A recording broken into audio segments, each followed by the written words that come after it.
Have you ever said something in anger that you later regretted? Maybe you shouted at a friend, or snapped at your family, or sent a message you wish you could delete. In that moment, your emotions took control. Later you thought, why didn't I stay calm? Why did I let myself react like that? If this sounds familiar, you are not alone. Almost everyone has faced moments like these. But here is the truth. Reacting is easy, controlling yourself is powerful. This audiobook is about that power. The power of not reacting. It is about learning how to pause, breathe, and respond with wisdom instead of letting emotions take charge. When you master this, you will not only protect your peace of mind, you will also improve your relationships, your work, and your entire life. Before we begin, make sure you stay with this audiobook until the end. Each chapter is designed to guide you step by step, from understanding emotions to controlling them in real situations. And if you enjoy this journey and want more inspiring audiobooks like this one, remember to subscribe and follow along. Now, let us start the path toward emotional control. Let us begin with Chapter 1. Chapter 1. Why not reacting matters. Life is full of moments that test our emotions. Someone cuts in front of you while driving. A co-worker takes credit for your idea. A family member says something hurtful. In those moments, your heart beats faster. Your body feels tight, and your mind wants to strike back. It feels natural to react, but have you ever stopped to ask, what does that reaction bring me? Does it bring peace, respect, or growth? Or does it usually bring more stress, regret, and pain? The truth is, most reactions do not help us. They make situations worse. When you shout back in anger, the fight grows bigger. When you send a sharp text, the other person feels hurt. When you slam the door, the problem is not solved. It is only louder. Reacting might feel powerful for a moment, but in the long run, it weakens you. People begin to see you as unstable. You begin to feel less in control of your own life. Not reacting does not mean you ignore problems. It does not mean you become silent or weak. Instead, it means you choose your response with care.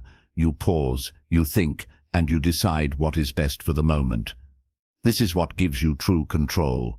Imagine two people facing the same insult. One shouts back immediately.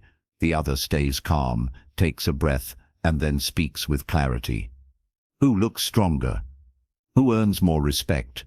It is always the one who chooses not to react too quickly. One reason not reacting matters is because emotions are like fire. Once lit, they spread fast. Anger grows into rage. Fear grows into panic. Excitement grows into careless mistakes. But when you pause and hold back your reaction, you stop that fire from spreading. You keep it small, manageable, and safe. This saves you from damage that may take years to fix. Think about your own life. Can you remember a moment when you reacted too quickly and later wished you had not? Maybe you lost a friendship. Maybe you hurt someone you loved. Maybe you damaged your reputation at work. These moments stay with us. They remind us that a single reaction can change everything. But here is the good news. Just as one reaction can harm, one pause can protect. When you choose not to react, you save relationships, you protect your peace, and you build a better future. Science also shows us why this matters. The human brain has two main parts when it comes to emotions. The first is the amygdala, which reacts fast to danger. It is like an alarm system. When someone yells at you, the amygdala wants to fight back. The second is the prefrontal cortex, which thinks, plans, and makes wise decisions. Not reacting gives your prefrontal cortex time to work. It allows your thinking brain to step in before your emotional brain takes over. That is why the pause is so powerful. It is not weakness, it is science. In today's fast world, reacting has become almost automatic. We answer messages instantly, we comment online without thinking, we respond to stress with anger or fear right away. Technology trains us to be quick, but not thoughtful. That is why learning not to react is more valuable now than ever before. It makes you different. It makes you stand out as calm in a world full of noise. Not reacting also protects your health. Studies show that people who react with anger often have higher blood pressure, more heart problems, and more stress. Their bodies stay in fight mode, which wears them down. On the other hand, people who stay calm and manage their emotions live longer, healthier lives. Peace on the inside creates health on the outside. Relationships are another reason why not reacting matters. Every relationship, whether with a partner, friend, family member, or co-worker, is built on trust and respect. Quick reactions break that trust. A harsh word can hurt more deeply than a physical wound. But calm responses build respect. They show others that you are steady, reliable, and safe to be around. Over time, people will trust you more if they see that you do not react to every little thing. Imagine being in an argument with someone who does not react quickly. You shout, but they stay calm. You push, but they do not fight back. Soon, your own anger begins to fade. Their calmness changes you. This is the hidden power of not reacting. It not only controls your emotions, it can calm the emotions of others too. Some of the greatest leaders in history were known for this skill. They did not rush into anger. They paused, thought, and then acted wisely. That is why people followed them. That is why their words carried weight. The same is true for you. When you learn to not react, people will respect your silence more than they respect someone else's shouting. Now, you may be asking, but what if someone disrespects me? Shouldn't I stand up for myself? The answer is yes. You should stand up for yourself. But standing up does not mean reacting in anger. It means responding with strength and clarity. You can say no without shouting. You can set boundaries without losing control. Not reacting gives you the power to stand up in a smarter way. As you listen to this audiobook, you will learn more tools for this. But for now, remember this: reacting is easy, but not reacting is powerful. Every time you pause before speaking, every time you breathe before acting, you are choosing power over weakness. You are choosing to control yourself instead of being controlled by emotions. In the chapters ahead, we will dive deeper into how emotions work, what triggers them, and how to build the habit of not reacting. But before we move on, I want you to think of one simple practice. The next time you feel upset, try this: stop, take a breath, and count to 5 before you respond. It may feel small, but it is the beginning of a big change. This is why not reacting matters. It matters for your health, your peace, your relationships, and your future. And it is a skill that anyone can learn, including you. With practice, you will find that calm becomes your natural state. Anger will no longer control you. Stress will not shake you as easily. You will walk through life stronger, wiser, and more free. Chapter 2: Understanding Emotion. To control your emotions, you first have to understand them. You cannot master something you do not know. Many people think emotions are mysterious or complicated, but at their core, emotions are signals. They are messages from your mind and body telling you that something is happening. The problem is not the emotions themselves. The problem comes when we do not understand these signals and instead let them drive us without thought. Think about fear. When you feel fear, your body is telling you that it sees a threat. Your heart beats faster, your muscles get tight, and your mind looks for danger. Fear itself is not bad. It can save your life if a car is coming toward you or if you are walking down a dark street. The same is true for anger. Anger is a signal that something feels unfair or that your boundaries are being crossed. Sadness is a signal that you have lost something important to you. Happiness is a signal that something is good and should be repeated.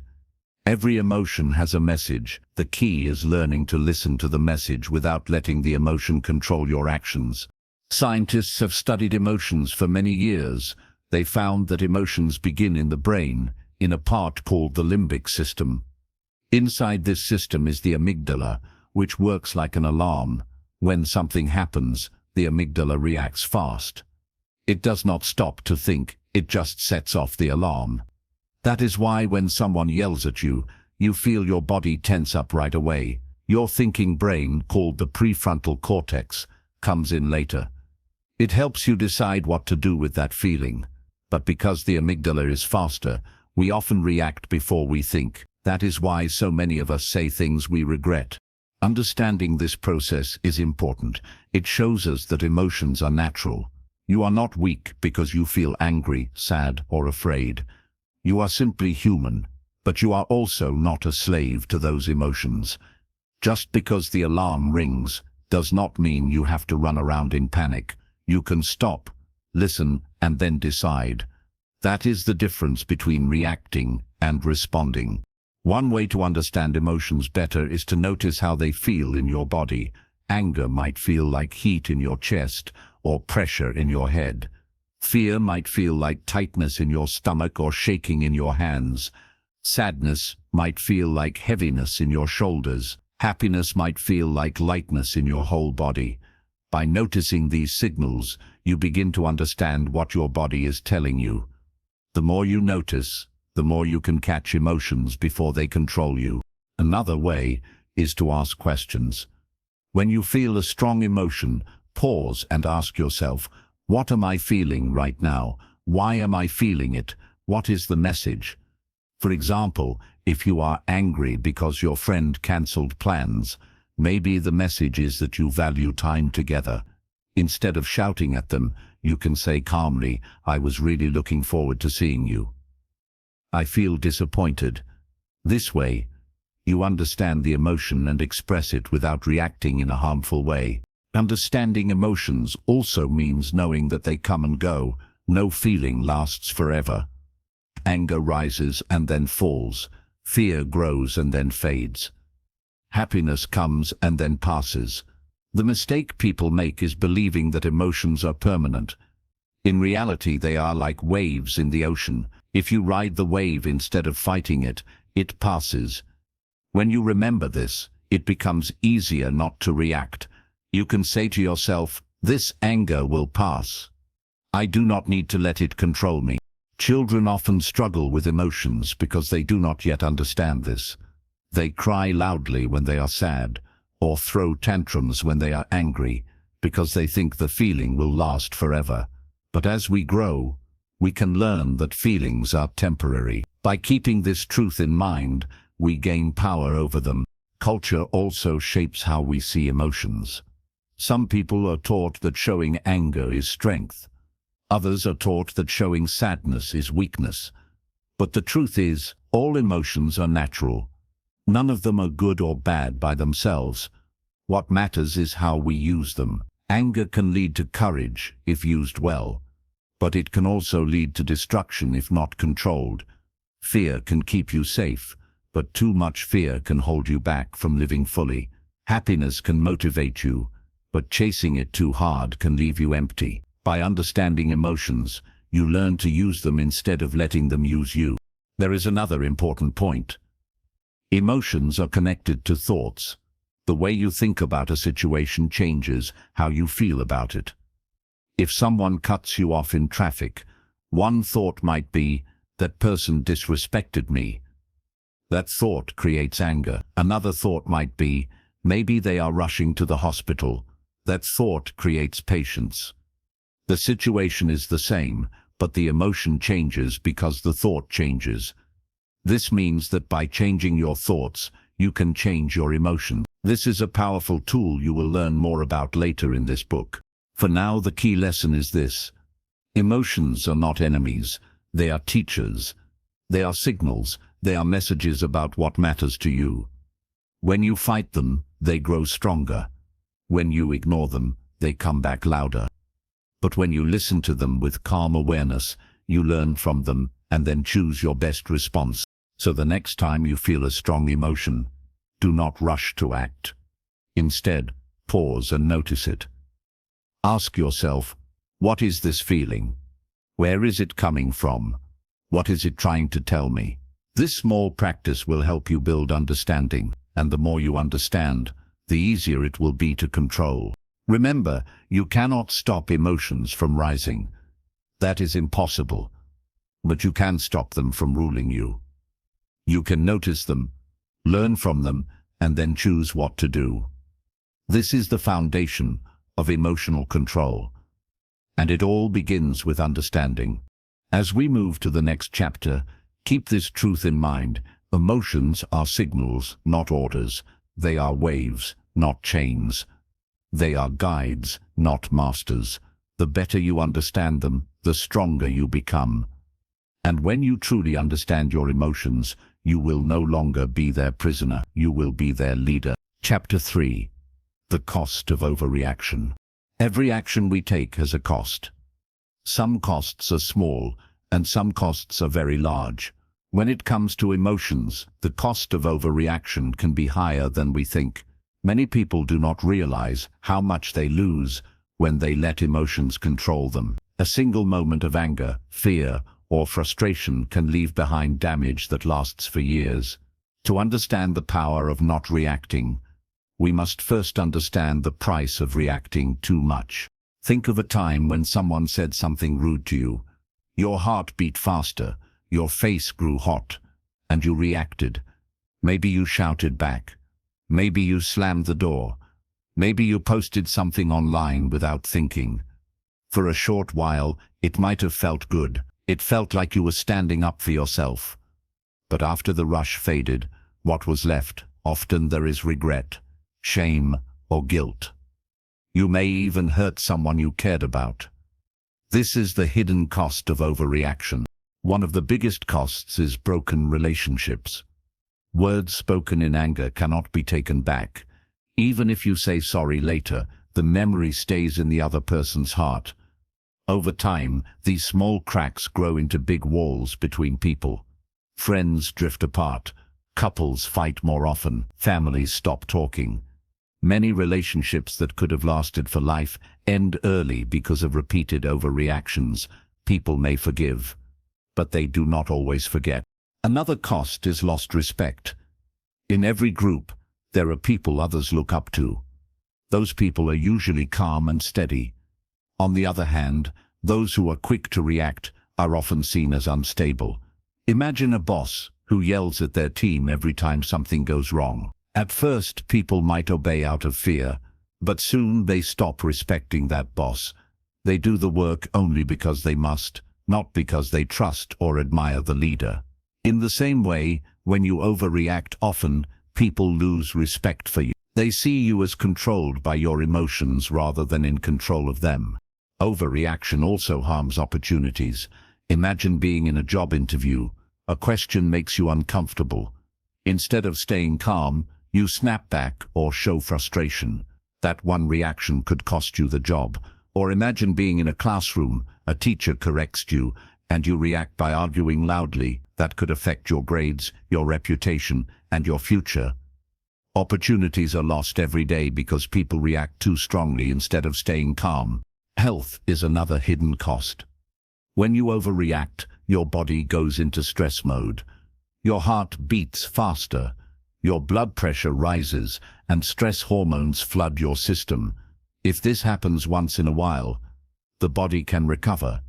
But if it happens often, the stress adds up. It can lead to headaches, stomach problems, heart disease, and even shorter lifespan. Overreaction is not just a social problem. It is a health problem too. Financial cost is also real. Some people spend money when they are upset. They react to stress by shopping too much. Others lose money by making poor choices in anger or fear. For example, a person might quit a job suddenly after an argument, only to regret it later when bills pile up. Or someone might invest in something risky because they reacted to greed or panic. Emotions can cloud judgment, and overreaction can empty wallets. Overreaction also affects reputation. In the age of social media, one angry post can spread fast. People screenshot your words and share them. An emotional outburst online can follow you for years, affecting jobs, friendships, and even legal situations. Many people have lost careers because of one reaction on the internet. Once something is public, you cannot always erase it. Another cost is lost peace of mind. After an overreaction, your mind often replays the moment again and again. You think about what you said, how you looked, and how others saw you. The regret steals your sleep and your focus. Instead of feeling strong, you feel weak. Instead of moving forward, you get stuck in the past. Overreaction chains your mind to the moment, while calmness frees it. There is also a cost to learning. When you react too quickly, you stop listening. You miss chances to understand the other person, to see the bigger picture, or to learn from the situation. For example, if someone criticizes you and you react with anger, you never get to hear whether the criticism had truth in it. Maybe there was something useful in their words, maybe you could have grown from it, but the overreaction blocks that growth. Sometimes the cost of overreaction is even larger. History shows us wars, fights, and tragedies that began with one reaction. Leaders who could not control their emotions made choices that harmed millions. Even in smaller ways, fights in communities, schools, or families often start with one person overreacting. That first spark grows into a fire that burns everyone. Why do people keep overreacting even with so many costs? One reason is habit. If you always react quickly, your brain learns to do it automatically. Another reason is pride. Some people feel that staying calm makes them weak, so they choose anger instead. But pride blinds them to the real damage. Another reason is lack of awareness. People often do not stop to think about the price they pay. They only see the short-term release, not the long-term cost. The good news is that once you understand the cost, you are more likely to change. When you see how much damage one reaction can cause, you begin to value the pause. You begin to understand that silence can save more than words can win. Think about a person you respect deeply. Maybe a teacher, a leader, or a family member. Chances are that person does not overreact often. They may show emotions, but they do it with control. Their calmness is what makes them strong. You can become that kind of person too. By learning to control your emotions, you avoid the heavy costs and instead gain the benefits of peace, respect, and success. So the next time you feel the fire of emotion rising, remember the costs. Remember the friendships you want to keep, the respect you want to earn, the health you want to protect, and the opportunities you want to grow. Ask yourself, is this reaction worth the price I will pay? Most of the time, the answer will be no. This is the lesson of overreaction. It looks small in the moment, but grows into something big. It feels strong in the moment, but makes you weaker in the long run. It promises release, but delivers regret. The power of not reacting saves you from all of this.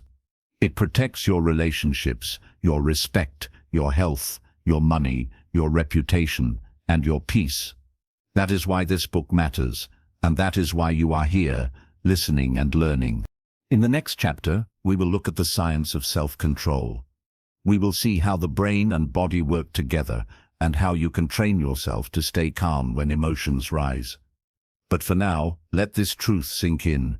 Overreaction always has a cost. And every time you choose not to react, you are choosing freedom instead of chains. Chapter 4. The Science of Self-Control. Self-control may feel like magic, but it is not magic at all. It is science. When you understand how your brain and body handle emotions, you can learn to guide them instead of being guided by them. This knowledge gives you the tools to stay calm when life feels heavy and to pause when your emotions want you to move too fast. Your brain is like a control center. Inside, there are different parts that do different jobs. One important part is the amygdala. It is small, but powerful. The amygdala acts like an alarm system. When you see or hear something that feels threatening, the amygdala fires. It makes your body ready to fight, run, or freeze. This is why your heart races, your muscles tighten, and your breath speeds up when you feel angry or afraid. The amygdala works fast because in the past, it kept humans alive. If a wild animal appeared, you did not have time to think deeply, you had to act quickly. Another part of your brain is the prefrontal cortex. This part is larger and slower. It sits at the front of your brain and helps you plan, think, and make wise choices. It looks at the big picture. It asks, if I do this now, what will happen later? The prefrontal cortex is what stops you from eating a whole cake, even though it tastes good, or from yelling at your boss, even though you are upset. It is the part of your brain that gives you self-control. The challenge is that the amygdala reacts faster than the prefrontal cortex. This means your emotions rise before your thinking brain has a chance to respond. That is why people often regret what they said or did. They reacted before they thought. The good news is that you can train your brain to give your prefrontal cortex more power. The more you practice, the better you become at letting your thinking brain take the lead. Scientists call this process emotional regulation. It is the ability to notice your feelings, understand them, and then choose your response. Some people think self-control means pushing emotions down or pretending they do not exist. That is not true. Emotions will always appear. Self-control means guiding them, not ignoring them. Think of self-control like a muscle. The more you use it, the stronger it becomes. At first, it feels hard to pause when you are angry. It feels almost impossible to stay calm when you are afraid. But with practice, just like lifting weights, your ability grows. You learn to notice your feelings faster. You give yourself more space to breathe. Over time, calm becomes more natural than reaction. One famous study that shows this is called the marshmallow test. In this experiment, children were given one marshmallow and told they could eat it right away or wait a little while and then get 2 marshmallows. Some children ate the marshmallow quickly. Others waited, using tricks like looking away or singing to distract themselves. Years later, scientists found that the children who waited often had better grades, healthier lives, and more success. Why? Because they learned self-control early. This small test showed a big truth. The ability to wait, to pause, and to control yourself can shape your entire future. Self-control is not only about waiting for candy. It is about waiting before sending an angry text. It is about pausing before shouting. It is about taking a breath before making a big decision. The same skill that helped children wait for marshmallows is the skill that helps adults stay calm in stressful moments. There are also physical ways to train self-control. Deep breathing slows down your body and tells your brain you are safe.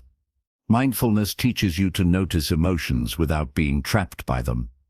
Even exercise helps, because moving your body releases stress and clears your mind. Sleep is also important. When you are tired, your prefrontal cortex is weaker and your amygdala takes over. That is why small problems feel much bigger when you have not slept well. Another tool is practice with small choices. Every day you face tiny moments where you can practice self-control. Maybe you want to scroll on your phone instead of studying. Maybe you want to eat junk food instead of something healthy. When you choose discipline in small things, you build strength for bigger challenges. Just like muscles grow from repeated training, your brain grows stronger each time you practice control. Scientists also talk about something called neuroplasticity. This means your brain can change and grow at any age. Each time you practice self-control, you build new connections in your brain. These connections make it easier the next time. Over weeks and months, your brain learns that pausing is normal. Self-control becomes part of who you are. There is also something called delayed gratification. This means choosing a reward that comes later instead of grabbing one right now. It is easy to react because it feels good in the moment.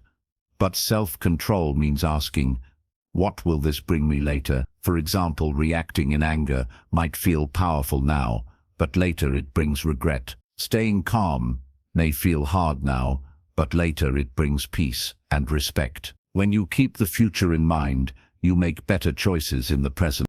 Some people believe that emotions are too strong to control, but science shows this is not true. While you cannot stop emotions from rising, you can change what happens after. Imagine emotions like waves in the ocean. You cannot stop the waves, but you can learn how to surf. The waves may look big, but with balance and skill, you can ride them safely. Self-control is like learning to surf your emotions. One practical method is the pause and plan strategy. When you feel a strong emotion, pause for a few seconds, then ask yourself, what do I want to happen next? This simple question activates your prefrontal cortex. It shifts your brain from reacting to planning. Even a short pause is enough to change the outcome. Another method is reframing. This means changing the way you look at a situation. If someone criticizes you, you might think, they hate me, which brings anger. But if you reframe it as, maybe they are trying to help me improve, the anger fades. The situation is the same, but your thoughts and emotions change because your perspective changes. This is self-control in action. It is also helpful to remember that self-control is not about perfection. Everyone will slip sometimes. Even the calmest person may lose patience once in a while. The goal is not to never react. The goal is to react less and to recover faster when you do. Over time, you will notice that what used to set you off no longer controls you. Self-control is freedom. Without it, you are a prisoner to your emotions. With it, you become the master of your life. Science shows us that the brain can be trained, that the body can calm the mind, and that habits can reshape who we are. The tools are already inside you. You simply need to practice. So the next time you feel emotions rising, remember the science. Your amygdala is fast, but your prefrontal cortex is wise. Give your brain a chance to think. Breathe, pause, and let your self-control muscle do its work. With time, you will see that this skill is not magic. It is science, and it is a science you can learn. In the next chapter, we will talk about awareness. You will see why noticing your emotions early is the first and most important step in controlling them. But for now, take this lesson with you. Self-control is not out of reach. It is built into your brain. The more you understand it, the stronger you become. Chapter 5. Awareness is the first step. Before you can control your emotions, you must first see them clearly. This is why awareness is the very first step in mastering yourself. You cannot manage what you do not notice. Many people live on autopilot. They get angry without realizing they are angry. They feel stress without noticing how it is affecting their body. They react before they even know what they are feeling. Awareness changes this. Awareness shines a light on your emotions, so that you can choose your response instead of being pulled by the storm. Think about the last time you were upset. Did you notice how your body felt? Did your heart beat faster? Did your hands shake? Did your breathing change? These are signs your body gives you. When you are aware of them, you gain an early warning. Instead of exploding in anger, you notice the signs rising, and you can pause. Awareness is like a traffic light in your mind.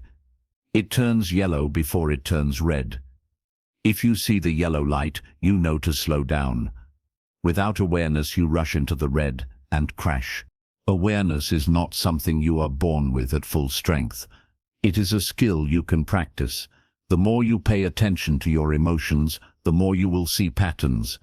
You may notice that certain times of day make you more stressed. You may notice that certain people or situations always trigger you.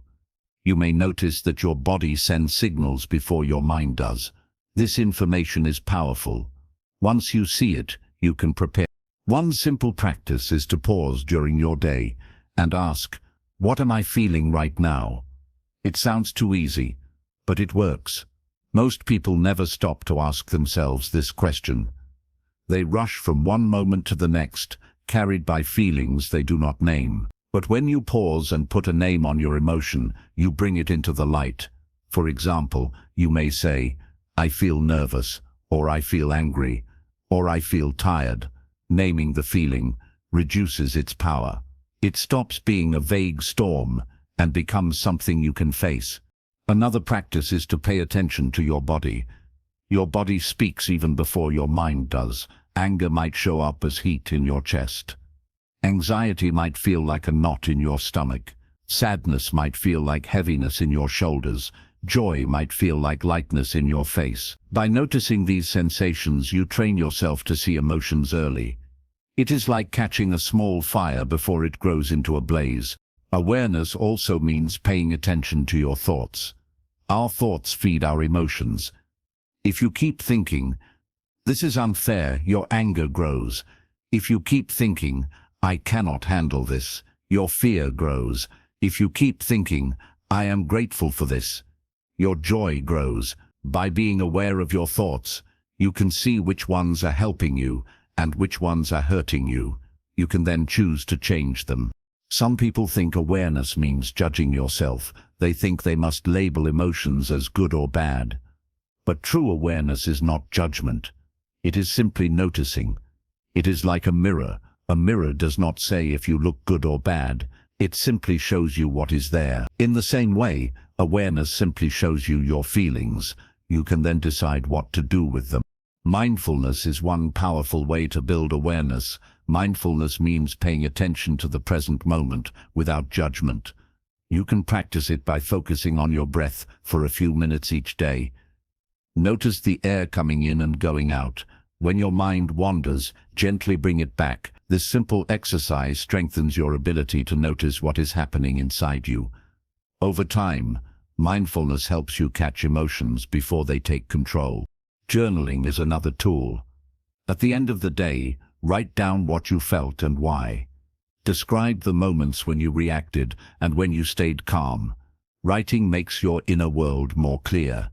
It helps you see patterns you might miss otherwise. After weeks of journaling, you may notice that certain situations always make you angry, or that certain habits always calm you down.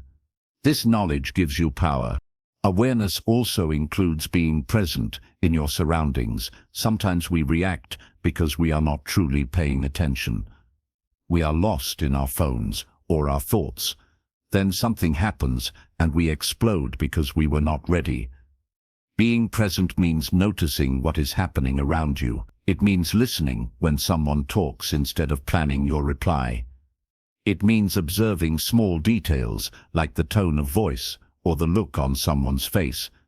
These details help you respond with wisdom instead of reaction. One challenge with awareness is that emotions rise quickly. The amygdala in the brain fires before you even think, but awareness slows you down. It gives your prefrontal cortex, the thinking part of your brain, time to step in. Even 1 or 2 seconds of awareness can make the difference between shouting and staying calm. Let us imagine a simple example. You are at work, and your boss criticizes your project. Your first impulse is to feel angry. Your chest tightens, and you want to argue. Without awareness, you might snap back and damage your relationship. With awareness, you notice your chest tightening. You think, "I am feeling angry right now." You take a breath. In that pause, you give yourself space. Then, instead of reacting, you choose to listen, ask questions, or respond calmly. That single moment of awareness changes everything. Children often show what happens without awareness. When a child is upset, they cry or shout right away. They do not notice their feelings before reacting. Adults are supposed to be different, but many are not. They too shout, slam doors, or send angry texts. The difference is that children have not learned awareness yet. Adults can, if they practice. Awareness is what separates maturity from immaturity. Another key point is that awareness is not only about negative emotions, it is also about positive ones. By noticing joy, love, and gratitude, you can strengthen them. When you are aware of small moments of happiness, they grow larger. This makes you less likely to overreact when hard moments come. A grateful mind is harder to shake. Awareness is also the first step to breaking emotional habits. If you always react with anger when stressed, awareness lets you see it happening in real time. You can then stop and choose differently. Without awareness, you are trapped in the same loop again and again. With awareness, you open the door to change. Building awareness takes patience. At first, you may only notice emotions after you react. That is okay. Over time, you will notice them earlier. One day you will catch yourself just as the emotion rises, and you will pause. Later, you may notice the emotion before it even fully appears, and you will choose calmness right away. This is progress. Remember, awareness is not about perfection. It is about practice. Even noticing one extra emotion each day is growth. Each moment of awareness builds the habit. Soon, it becomes natural. You begin to live with your eyes open, instead of being blind to your feelings. So let this be your practice for now. Several times a day, pause and ask, what am I feeling right now? Do it when you wake up, during work, and before bed. Notice your body, your thoughts, and your emotions. Do not judge them. Just see them. This simple step will begin to transform you. Awareness is the first step in controlling your emotions because it gives you choice. Without awareness, you are controlled by habit and impulse. With awareness, you have the power to pause, to think, and to choose. That is the doorway to freedom. In the next chapter, we will talk about the pause itself, the sacred pause that gives you space between emotion and action. But never forget, the pause begins with awareness. If you cannot see your feelings, you cannot control them. Awareness is the light, and once you turn on the light, you will never want to live in the dark again. Chapter 6. Pause before you act. There is a small space between what happens to you and what you do next. That space is the pause. It may last only a few seconds, but inside that pause is your freedom. The pause is where you decide whether you will react in anger or respond with wisdom. It is the difference between regret and respect, between weakness and strength. Learning to pause before you act is one of the most powerful skills you can build. Imagine this. You are walking through a store and someone bumps into you without saying sorry. Your body reacts right away. Your face grows hot and your chest feels tight. The amygdala in your brain wants to fire back, but before you open your mouth, you pause, you breathe. In that pause, you realize the person might not have noticed. You realize shouting will not help you. You choose to let it go. Without the pause, you would have reacted, and maybe started an argument. With the pause, you saved yourself from stress and protected your peace. The pause does not mean doing nothing. It means choosing wisely. Many people believe that strength comes from fast reactions, from showing power immediately. But real strength comes from control. Anyone can yell, but not everyone can hold back. The pause shows discipline. It shows maturity. It shows that you are the one in charge of your emotions, not the other way around. The pause works because it gives your brain time. As we learned earlier, the amygdala reacts fast, while the prefrontal cortex, the thinking part of your brain, takes longer. If you act right away, you act from the amygdala, the part that only knows how to fight or flee. But if you pause, even for a few seconds, you give your prefrontal cortex time to step in. That is when you can ask yourself, what is the best response here? This simple delay can change the entire outcome. There are many ways to practice the pause. The first and simplest is to breathe. When you feel emotions rising, take a slow, deep breath. Inhale through your nose, hold for a second, and exhale through your mouth. This slows down your body and calms your nervous system. It tells your brain that you are safe, that there is no need to attack. Even one deep breath can be enough to stop a reaction. Another way is to count. When you feel anger boiling, count slowly to 5 or 10 in your mind before speaking. Counting gives your brain a task and creates space between the trigger and your action. During that space, your emotions settle and your thoughts become clearer. You can also use a phrase to remind yourself. Some people silently say, "Stay calm," or not worth it, or choose peace. These short reminders help anchor your mind and bring you back from the edge of reaction. The words act as a guide, pointing you toward the pause. The pause is not only useful in anger, it is also helpful in fear, sadness, and even excitement. For example, when you feel anxious before speaking in public, pausing to breathe can calm your nerves. When you feel sadness pulling you down, pausing can help you sit with the feeling without being drowned by it. When you feel excitement pushing you to make quick decisions, pausing can save you from mistakes. In every emotion, the pause creates balance. Think of athletes. Before taking a big shot, they often pause. They breathe, focus, and then act. Think of great speakers. Before saying something important, they pause. The silence draws attention and makes their words stronger. In the same way, your pause before action makes your response stronger. It gives weight to your choices. At first, pausing will feel difficult. Your emotions will push you to act fast. The habit of reacting is strong, but with practice, pausing becomes easier. You will begin to notice the moment when the emotion rises, and you will remember to stop. The first few times, you may only pause for a second, but even that second matters. Over time, the pause will grow longer, and your control will grow stronger. Some people worry that pausing will make them look weak. They fear that if they do not react right away, others will think they are afraid.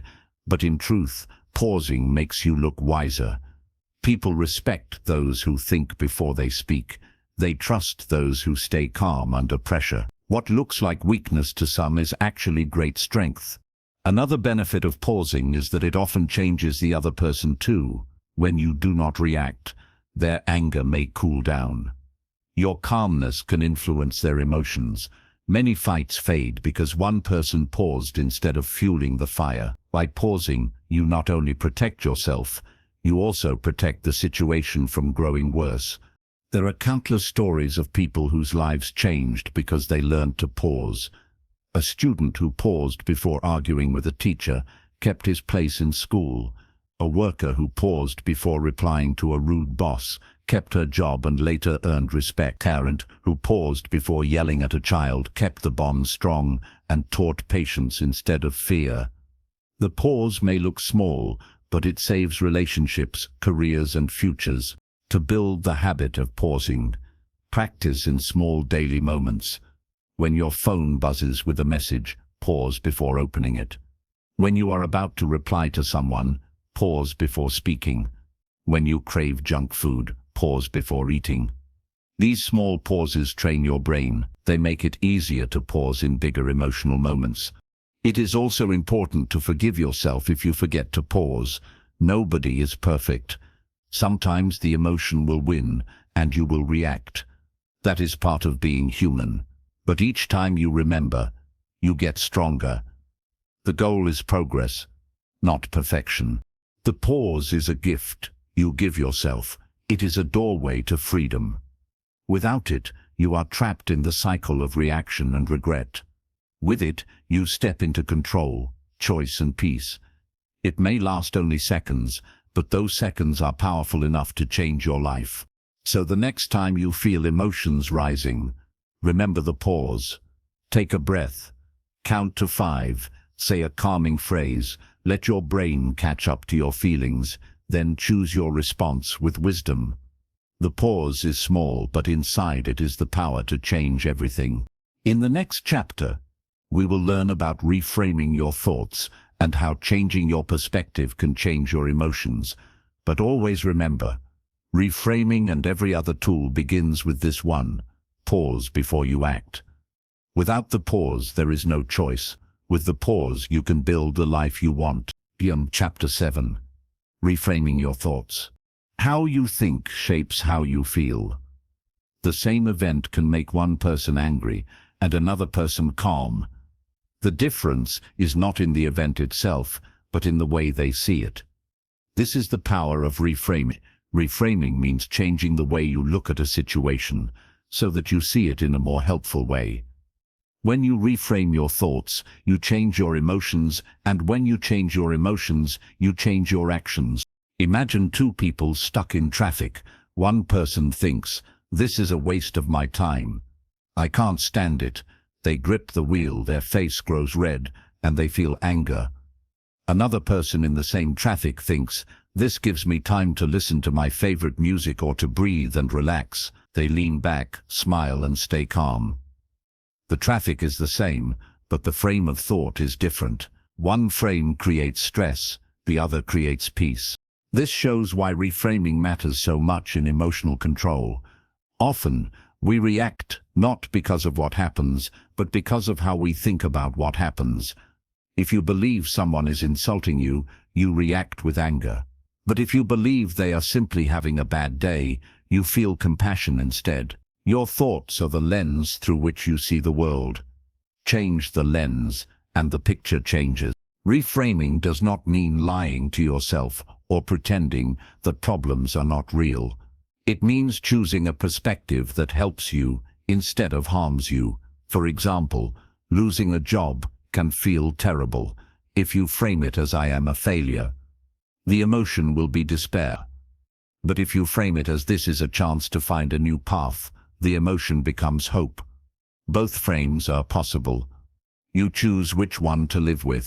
One way to practice reframing is to ask better questions. Instead of asking, "Why is this happening to me?" ask, "What can I learn from this?" Instead of asking, "Why is this person so difficult?" ask, "What might this person be going through?" Better questions create better frames. They open your mind to see more than just the pain or anger of the moment. Another way is to imagine the situation from another person's view.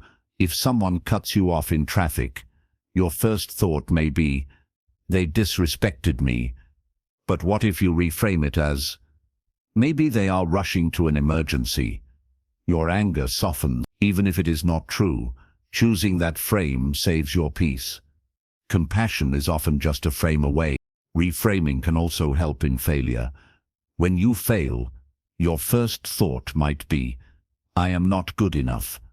But if you reframe it as, "This is practice and practice makes me better," then failure becomes fuel. Many successful people reframe failure this way. They see each setback as a step forward, not as the end of the road. Sometimes reframing means finding the hidden gift in a challenge. A difficult boss can be framed as an unfair burden or as a chance to grow patience. A long wait in line can be framed as wasted time or as time to practice mindfulness. Every situation has more than one meaning. You choose which meaning to hold. It is important to know that reframing does not erase pain. If you lose someone you love, reframing will not remove the sadness, but it can give the sadness a new shape. Instead of only thinking, "This is unbearable," you might think, "I am grateful for the time we had together." The sadness is still there, but it is joined by gratitude, which makes it lighter to carry. Reframing also makes relationships stronger. If your partner forgets something important, you can frame it as, "They do not care about me and feel hurt." Or you can frame it as, "They are busy, but they still love me and feel more understanding." One frame builds distance, the other builds connection.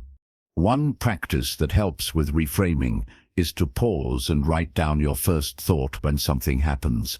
Then write down at least one other possible way to see the situation. For example, if a friend does not reply to your message, your first thought might be, "They are ignoring me." But another frame could be, "They are busy," or "They are having a tough day." By writing down alternatives, you train your mind to see more than one frame. It is also helpful to remember that your thoughts are not always facts. Just because you think something does not mean it is true. The mind often jumps to negative conclusions. Reframing challenges those conclusions. It reminds you that your first thought is just one option, not the only truth. Another way to reframe is through gratitude. When something goes wrong, ask yourself, "What can I still be thankful for in this moment?" Gratitude shifts your frame from what is missing to what is present. It turns your focus from the problem to the gift.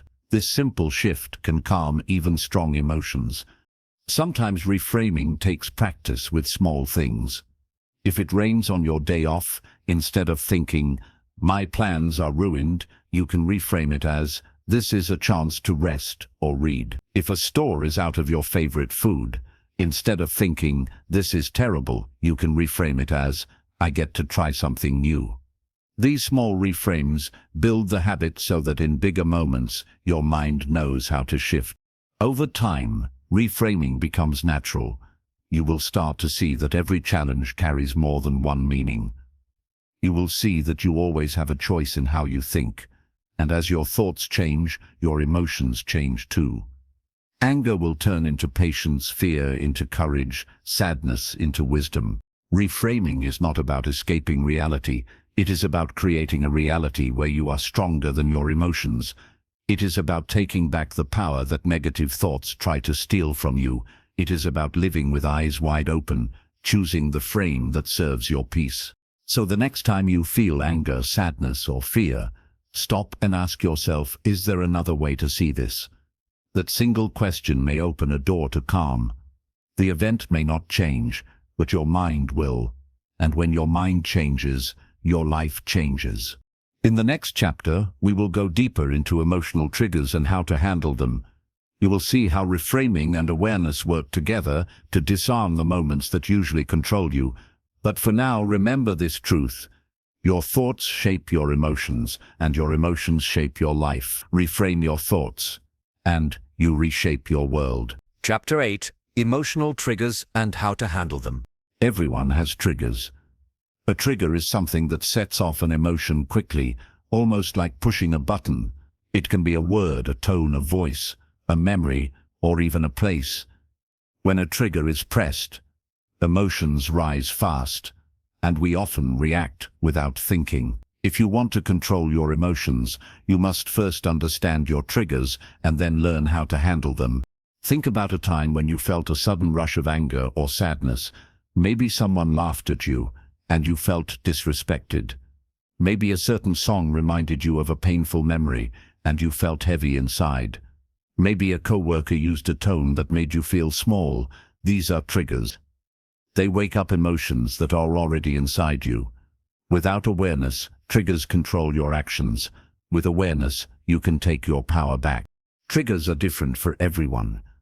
For one person, being ignored is a trigger. For another, being criticized is a trigger. Some triggers come from childhood. If you grew up feeling unloved, even small signs of rejection may hit you hard. Other triggers come from past trauma, where certain words or places bring back painful memories. Some triggers are learned from daily habits, like reacting to stress with anger or eating when anxious. The important thing is to notice what your personal triggers are. One way to notice your triggers is to look at your patterns. Ask yourself, when do I usually lose control? Is it during arguments with family? Is it when someone cuts me off in traffic? Is it when I feel disrespected at work? These repeated moments show you where your triggers live. By identifying them, you make them less hidden. What is hidden controls you. What is seen can be managed. Once you know your triggers, the next step is to prepare for them. If you know that loud criticism sets you off, remind yourself in advance, if I am criticized today, I will pause and breathe. If you know that traffic makes you angry, plan to listen to music or an audiobook while driving. Preparing does not remove the trigger, but it makes you ready. It changes the outcome before it happens. Another step is to separate the present from the past. Many triggers are strong because they touch old wounds. If someone raises their voice, you may feel the same fear you felt as a child when a parent shouted at you. But the present moment is not the past. You are not the child anymore. You are the adult now. Reminding yourself of this truth weakens the trigger. It gives you space to respond instead of reacting from old pain. It also helps to understand that triggers often say more about you than about the other person. If a stranger's words make you explode, it may not be about them. It may be about what their words awaken in you. By reflecting on this, you can learn more about yourself. Each trigger is a mirror showing where you need healing. Instead of hating the trigger, use it as a teacher. Ask, why did this upset me so much? What wound inside me does this touch? This reflection leads to growth. Handling triggers also requires grounding techniques. Grounding means bringing yourself back to the present when emotions rise. You can ground yourself by focusing on your breath, by noticing what you see and hear around you, or by touching something physical like a desk or chair. These small actions remind your brain that you are safe here and now. They help you calm down before reacting. Another way to handle triggers is to reframe them. For example, if criticism is your trigger, instead of thinking, "They are attacking me," reframe it as, "This is feedback that I can use." If being ignored is your trigger, instead of thinking, "I am worthless," reframe it as, "Maybe they are distracted. It does not mean I have no value." Reframing takes away the sharp edge of the trigger. It gives you a softer, calmer view. Sometimes, the best way to handle a trigger is to take space. If a conversation is getting heated, step away for a moment. If an environment feels overwhelming, leave the room. Distance gives your mind and body time to reset. This is not weakness, it is wisdom. Stepping back often prevents damage that words in the heat of the moment would cause. Triggers are not always about anger. Some people are triggered into fear, anxiety, or sadness. For example, seeing bills in the mail may trigger fear about money. Walking into a hospital may trigger anxiety about health. In these cases, handling the trigger means calming your nervous system, breathing slowly, speaking kindly to yourself, and reminding yourself of facts can help. For example, instead of thinking, "I will never have enough money," remind yourself, "I am working on solutions, and this is only one step." It is also important to know that triggers may never disappear completely. The goal is not to erase them, but to manage them. Just as a scar remains even after a wound heals, triggers may still exist. But with practice, their power fades. They no longer control you. You begin to notice them, accept them, and choose your response. Think of a musician who plays in front of a crowd. At first, they may feel triggered by fear and stage fright, but after years of practice, the fear is still there, but weaker. They know how to breathe, how to focus, and how to play through it. In the same way, your triggers may remain, but you will know how to move through them without reacting. Triggers can also be opportunities. Each time a trigger shows up, you have a chance to practice control. You can treat each trigger as a workout for your emotional strength. The more you practice, the stronger you get. Over time, what once shook you deeply may barely move you. To make this real, think of one trigger in your life right now. Maybe it is when someone raises their voice. Maybe it is when plans are cancelled. Maybe it is when you feel left out. Whatever it is, bring it to mind. Now imagine the next time it happens. Instead of reacting, picture yourself pausing, breathing, and choosing a calm response. See yourself handling it with strength. This simple mental practice prepares your brain for the real moment. The truth is, triggers are part of being human. You cannot avoid them all. Life will always bring challenges, words and situations that touch your emotions, but you can learn to handle them. You can learn to see them, prepare for them, and rise above them. This is what emotional control looks like in daily life. So the next time a trigger hits you, do not see it as an enemy. See it as a signal, a mirror, a chance to practice. Pause, breathe, ground yourself. Reframe the thought, step away if needed. Remember that the trigger is not in control, you are. In the next chapter, we will move from triggers to responses. You will see how choosing your response with intention, instead of reaction, creates strength and respect. But for now, let this truth guide you. Triggers may push your buttons, but you are the one who controls the switch. Chapter 9. Responding with intention. There is a big difference between reacting and responding. Reacting is fast, automatic, and often filled with emotion. Responding is slow, thoughtful, and filled with choice. When you react, your emotions are in control. When you respond, you are in control. This difference shapes how people see you, how relationships grow, and how peaceful your life becomes. Think of a match. If you strike it without care, it lights quickly and may burn what is around it. That is a reaction. But if you place the match carefully, it can give light, warmth, or even cook food. That is a response. The same spark can destroy or create, depending on how it is used. Your emotions are like that spark. Reacting is careless. Responding is intentional. Responding with intention means you choose your words and actions on purpose.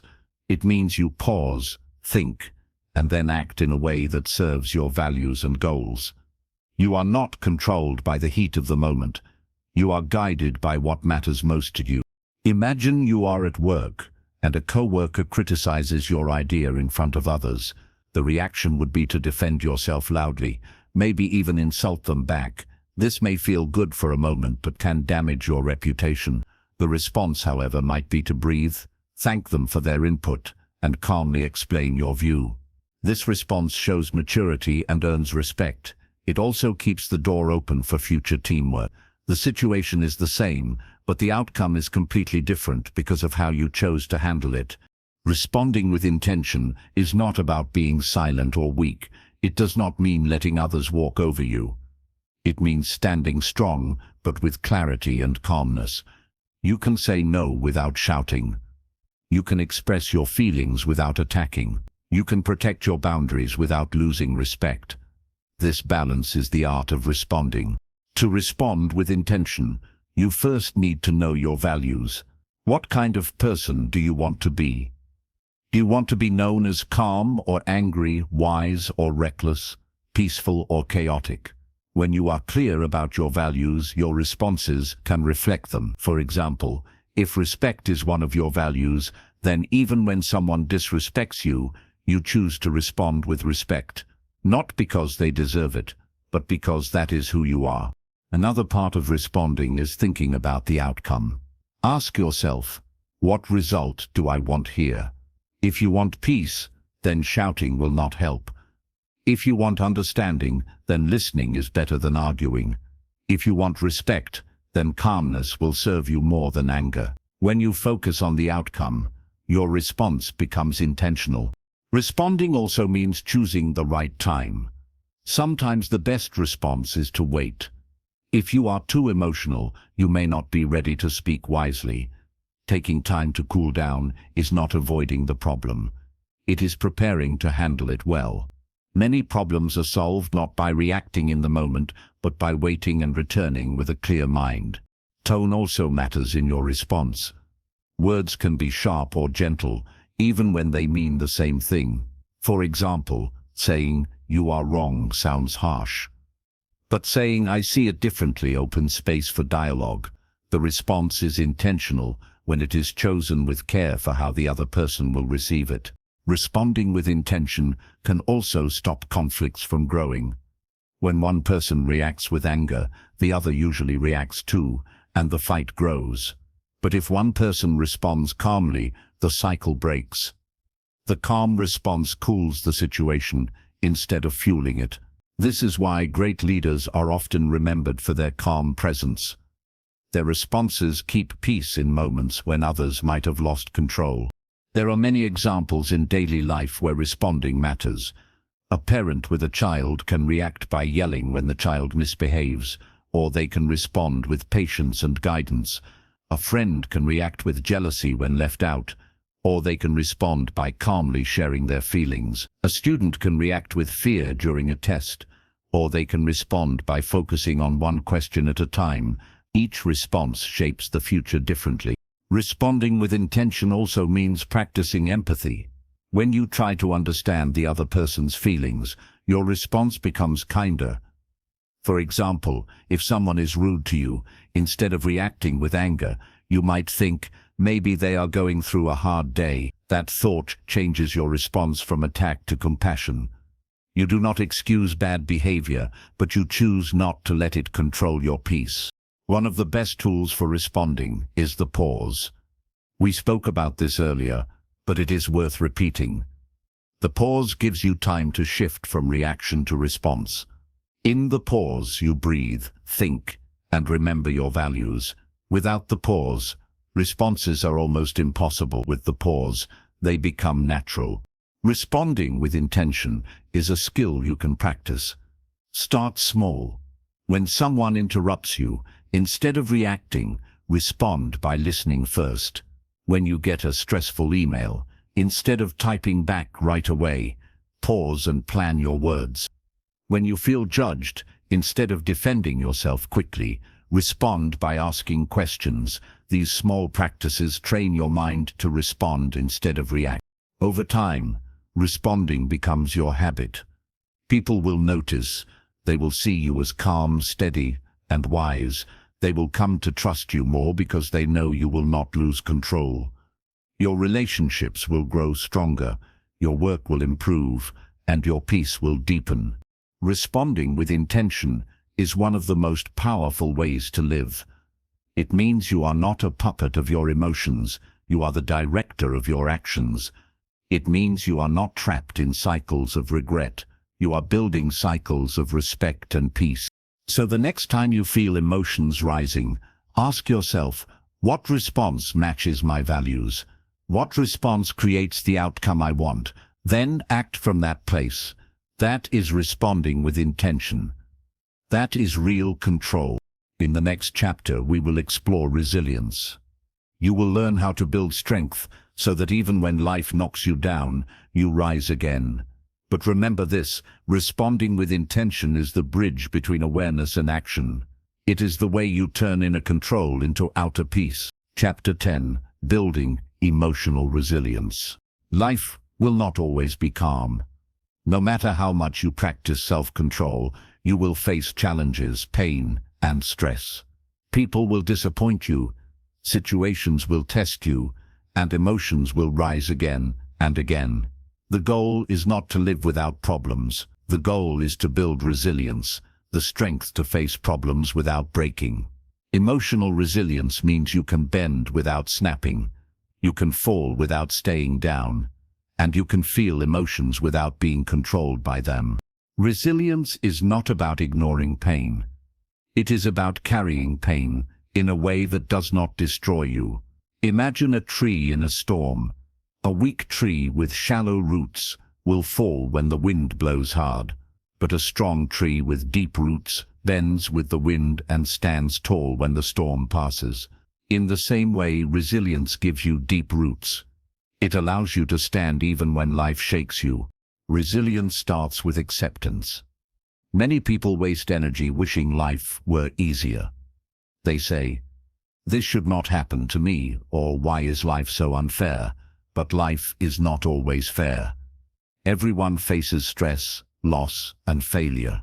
When you accept that challenges are part of life, you stop fighting reality. Instead, you focus on how to face it with strength. Acceptance does not mean giving up.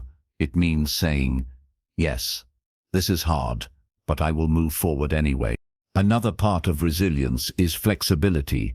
Rigid people break easily because they cannot adapt. Resilient people bend and adjust.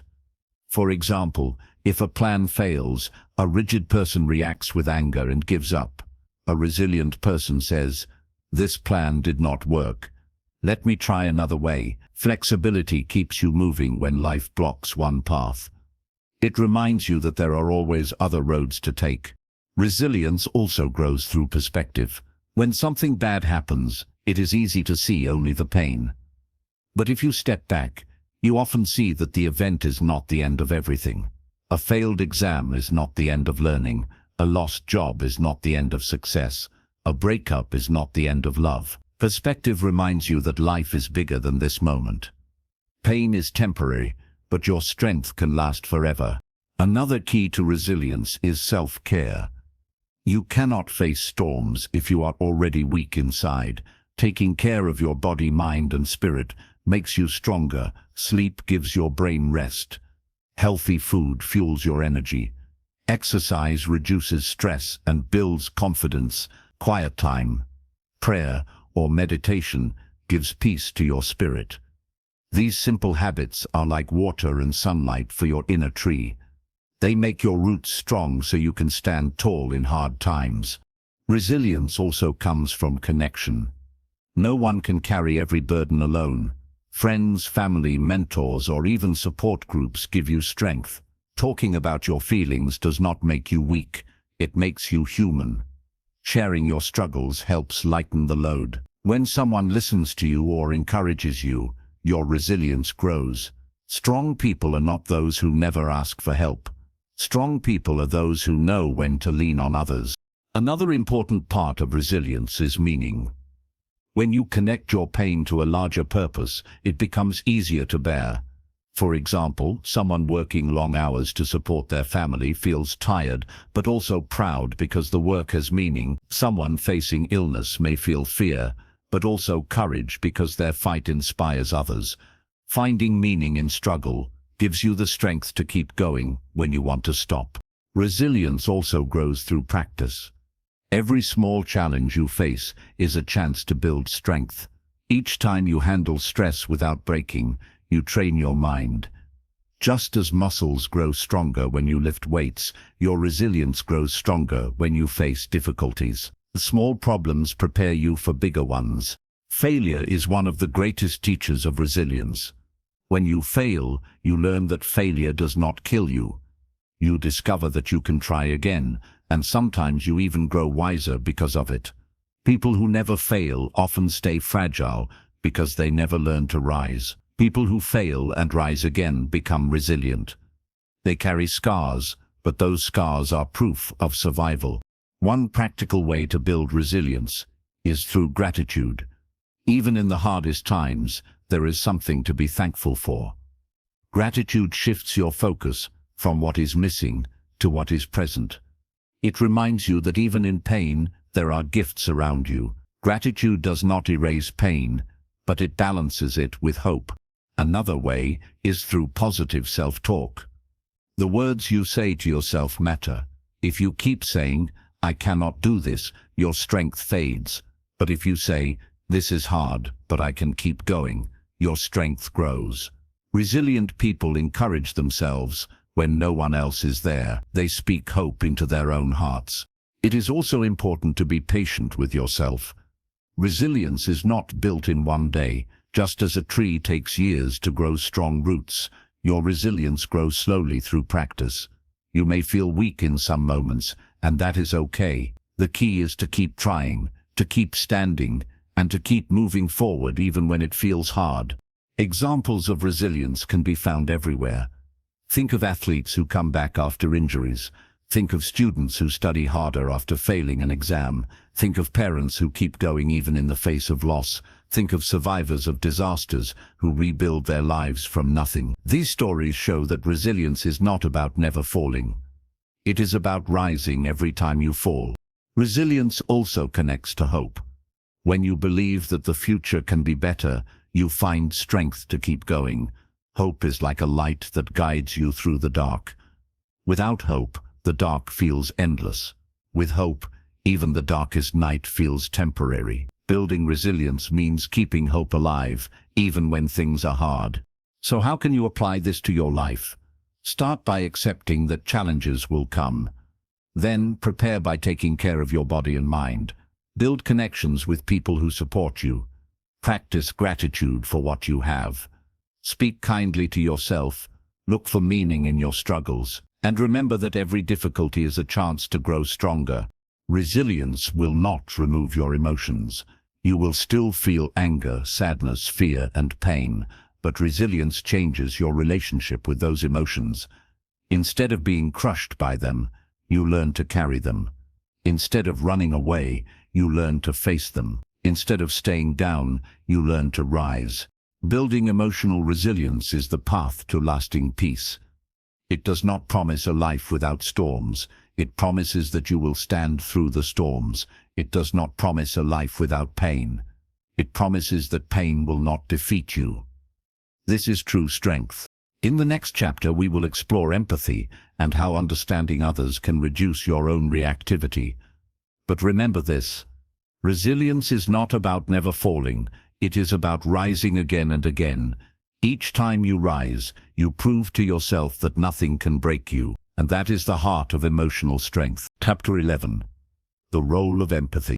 One of the strongest tools for not reacting is empathy. Empathy means stepping into another person's shoes and seeing the world from their view. When you feel empathy, you understand why someone acts the way they do. Instead of only seeing their words or behavior, you see their feelings behind it. This simple shift can stop anger, calm fear, and guide your response. Think about the last time someone was rude to you.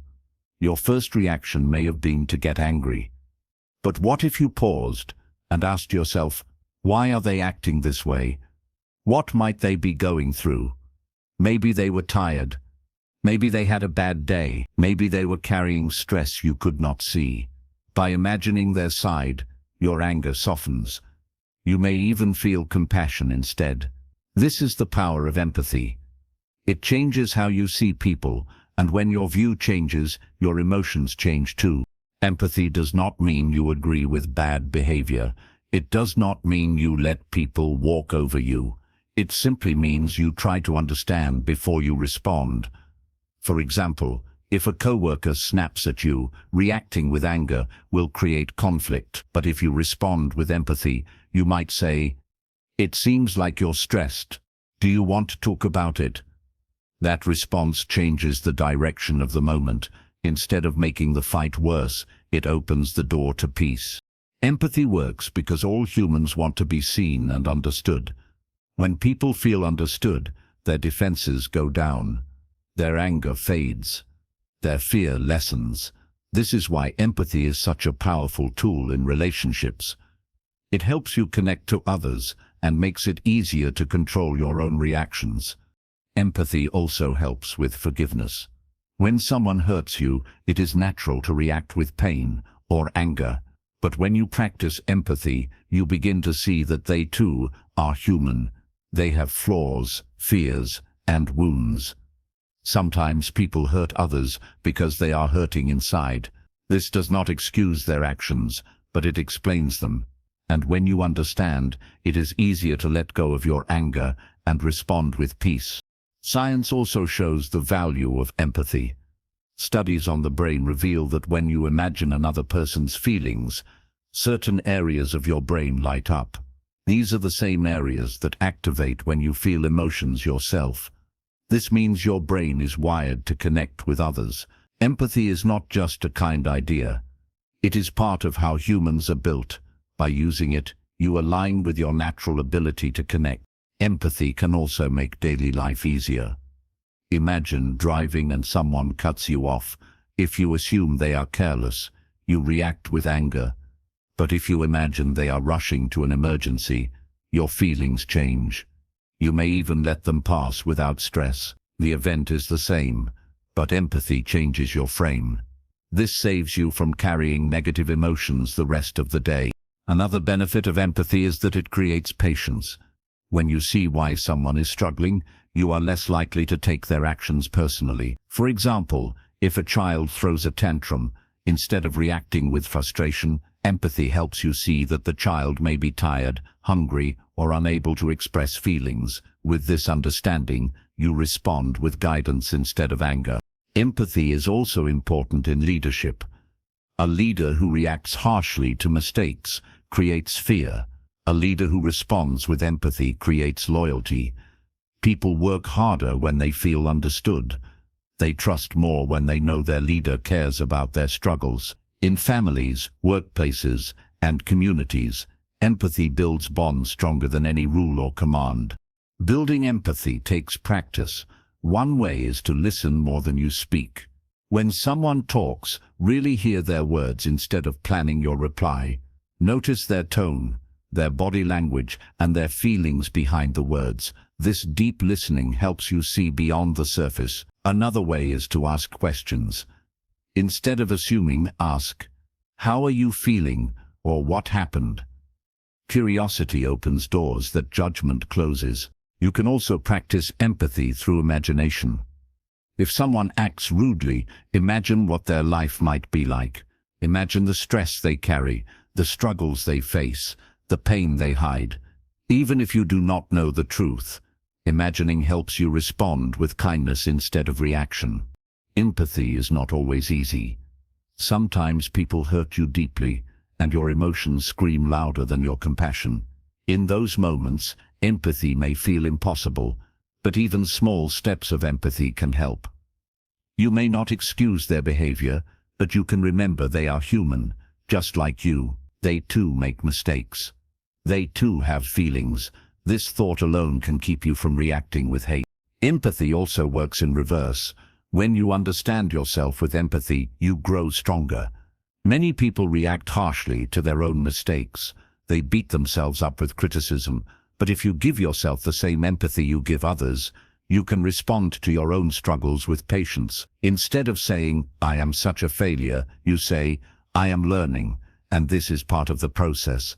Self-empathy keeps you growing instead of breaking. In daily life, empathy can turn small conflicts into moments of connection.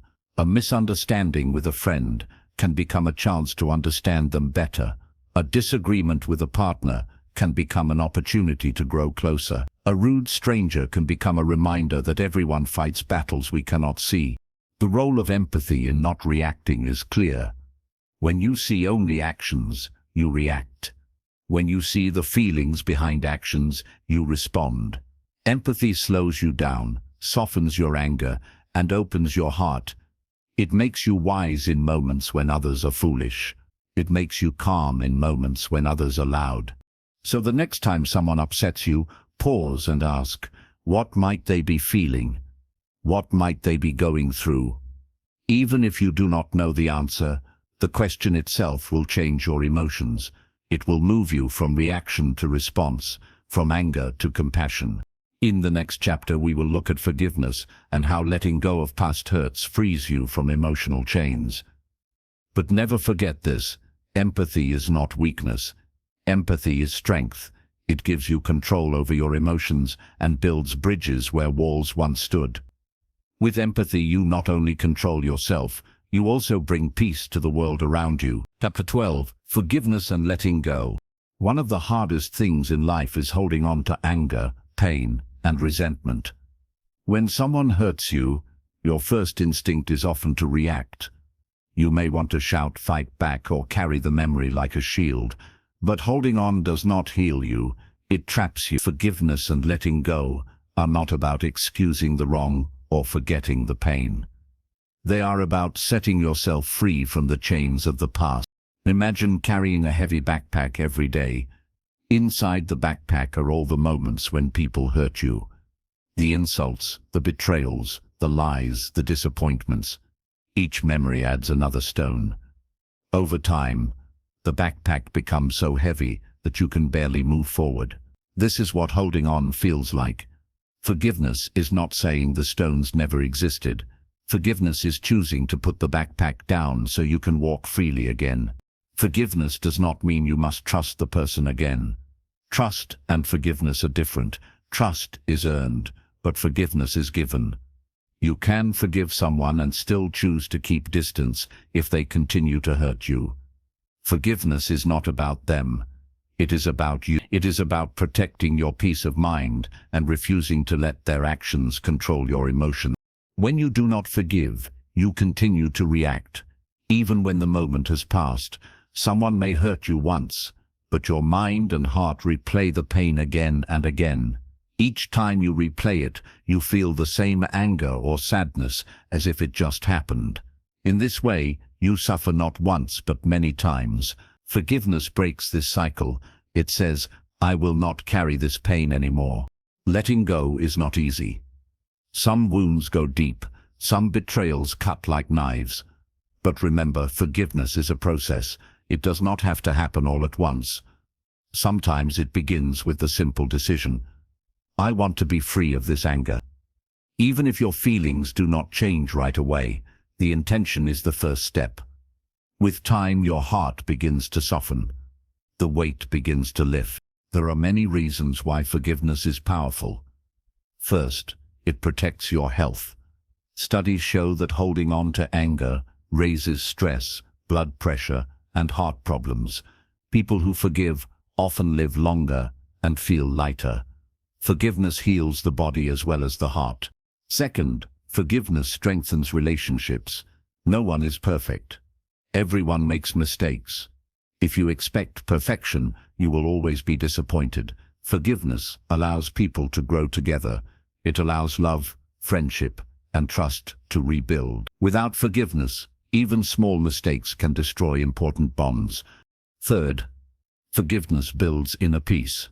When you forgive, you are no longer chained to the past.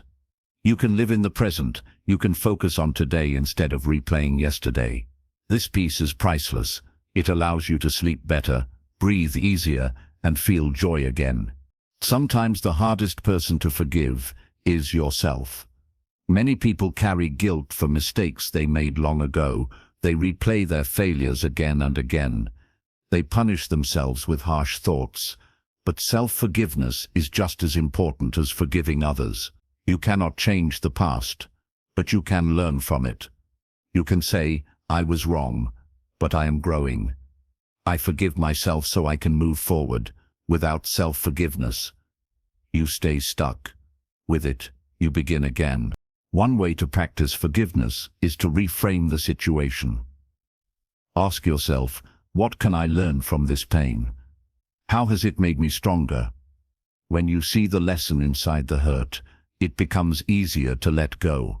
Another way is to practice empathy, as we learned in the last chapter. Remembering that others are human, with their own struggles and wounds, makes it easier to forgive their mistakes.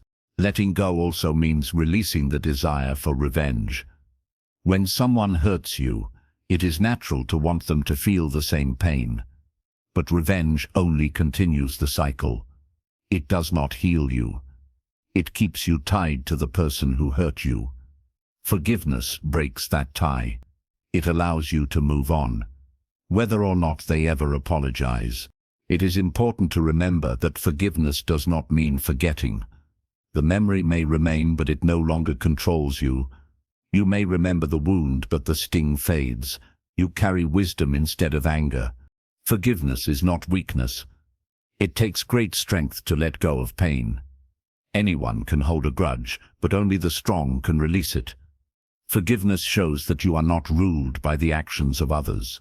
You choose peace over bitterness. You choose freedom over chains.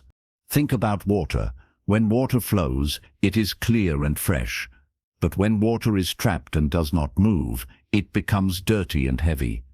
Anger and resentment are like trapped water. They poison your heart. Forgiveness is like letting the water flow again. It washes away the dirt and brings new life. In daily life, forgiveness and letting go show up in many ways.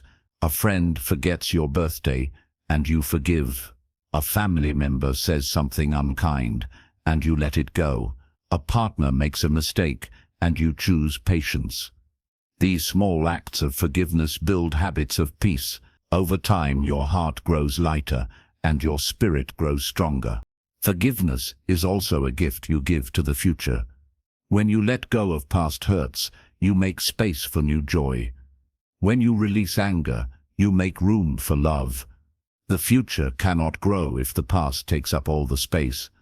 Forgiveness clears the soil so new seeds can grow. So ask yourself, what pain are you still carrying? What memories weigh you down? Who do you need to forgive, not for their sake, but for your own? And most importantly, can you forgive yourself for the mistakes you made? The answers to these questions hold the key to your freedom. In the next chapter, we will explore patience and why waiting with calm is a form of power. But remember this: forgiveness is not about saying what happened was right.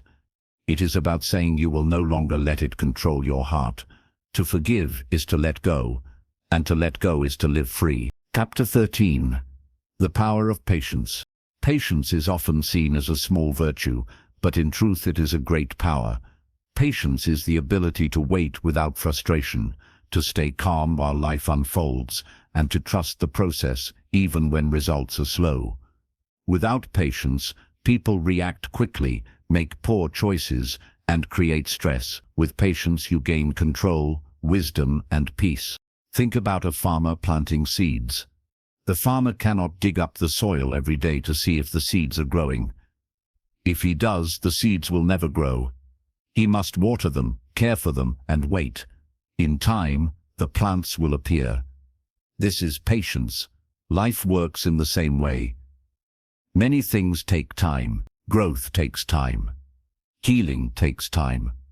Success takes time. When you rush, you destroy the process.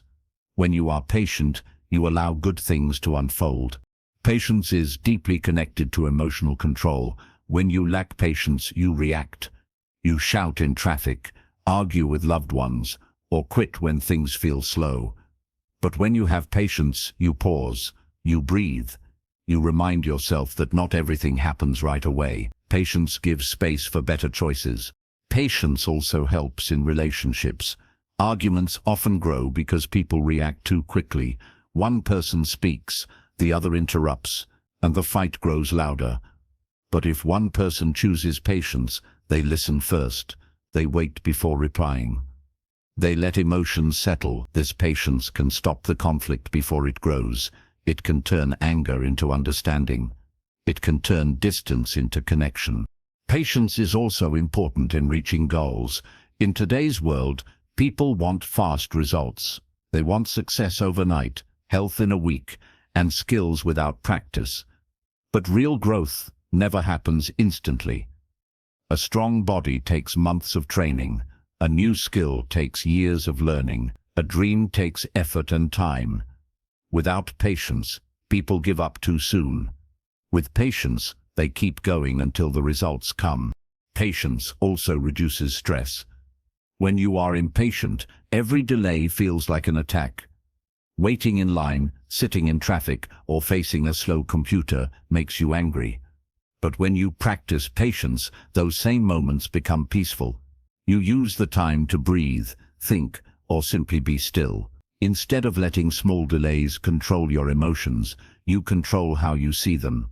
Science supports the power of patience. Studies show that patient people are often happier, healthier, and more successful. They handle stress better, make wiser decisions, and have stronger relationships. Patience calms the body and clears the mind. It helps the prefrontal cortex take control instead of letting the amygdala react. In this way, patience is not only a virtue but also a science of calm living. Building patience takes practice. One way is to reframe delays. Instead of thinking, "This is wasting my time," think, "This is giving me time to rest." Another way is to practice small waits. Let the phone ring one more time before answering. Wait a few minutes before eating when hungry. These small acts train your mind to accept waiting without frustration. Patience is also tied to hope and trust. When you believe that good things are coming, it becomes easier to wait. The farmer waits because he trusts the seed. In the same way, you can wait because you trust the process. Even if results are not visible yet, patience tells you they are on the way. Another part of patience is kindness. Impatience often makes people harsh. They snap at waiters, drivers, or even loved ones. But patience makes people gentle. It allows you to see that everyone is doing their best. The cashier may be slow, but maybe they are new. The driver may be cautious, but maybe they are nervous. Patience gives you empathy for others. Patience is also a form of strength. Many think strength is about speed and force, but true strength is the ability to stay calm under pressure. It is easy to react in anger. It is harder to hold your tongue and wait for the right moment. Patience shows mastery over yourself. It shows that you are not ruled by time or emotion, but by choice. Think about history's greatest leaders. Many of them were patient. They waited for the right time to act, even when pressured to move too soon. Their patience gave them wisdom and lasting impact. In daily life, you too can be a leader in your own world by practicing patience. Patience also protects you from regret. Many regrets come from rushed words, rushed choices, rushed actions. When you are patient, you give yourself time to think. You give yourself space to ask, is this the best choice? That space often saves you from mistakes. One of the greatest examples of patience is in nature. A mountain forms over thousands of years. A tree grows slowly, adding rings each season. A river carves valleys drop by drop. Nature teaches us that strength comes not from rushing, but from steady persistence. You are part of nature. Your strength grows the same way. To practice patience, start with awareness. Notice when you feel restless. Notice when you want to rush. Instead of reacting, breathe. Ask yourself, do I really need to hurry? What will happen if I wait? Most of the time, waiting costs nothing, but impatience costs peace. Patience also connects to forgiveness. When you are patient with people, you allow them time to grow. You understand that change does not happen overnight. You give them space to make mistakes and learn. This patience strengthens bonds and builds lasting trust. In the end, patience is not just waiting. It is waiting with peace. Anyone can wait while feeling angry. True patience is waiting calmly, trusting that the right time will come. It is an inner choice to stay steady while life moves at its own pace. So the next time you feel pressure to react, remember the power of patience. Take a breath. Slow down. Trust the process. With patience, you protect your peace, your relationships, and your future. Patience is not small. It is great power, and it belongs to you.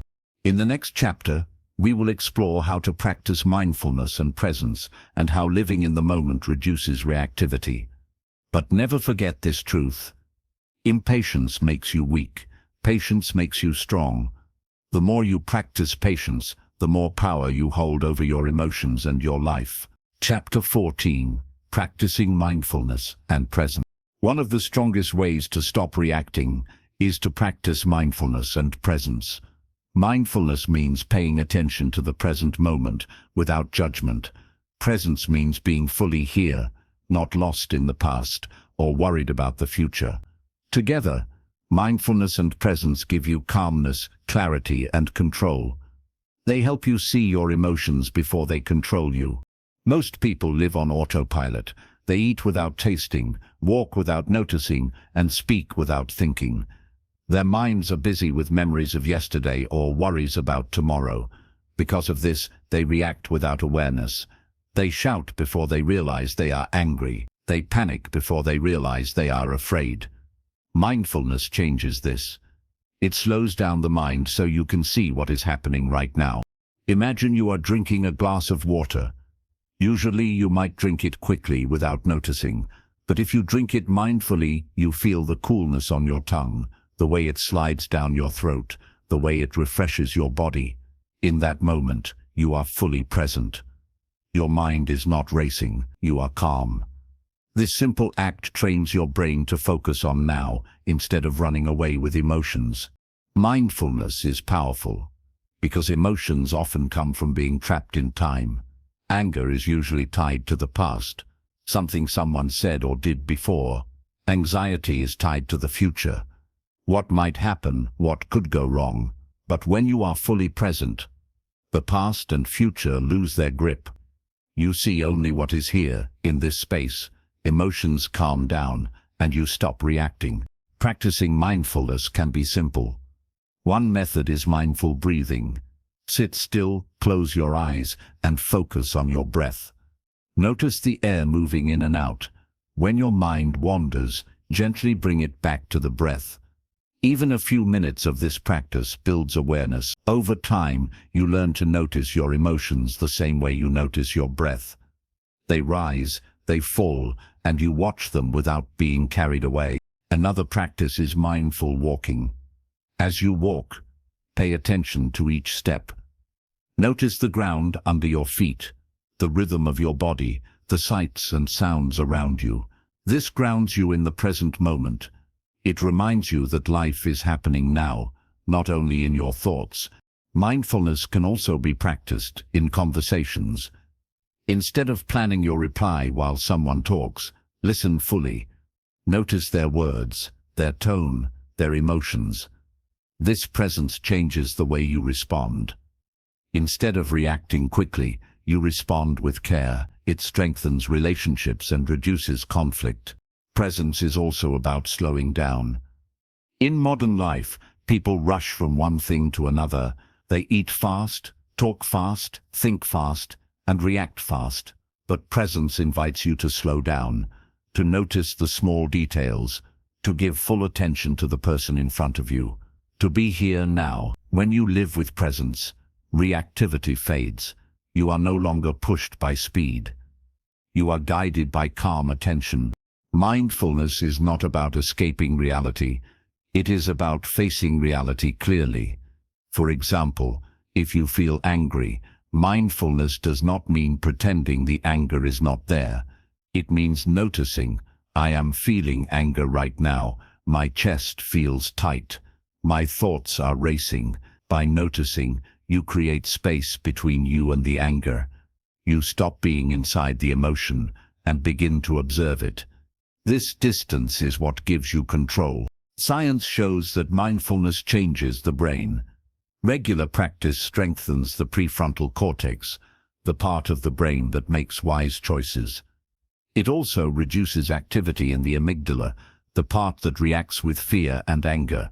This means that mindfulness not only feels calming, it actually rewires your brain for better control.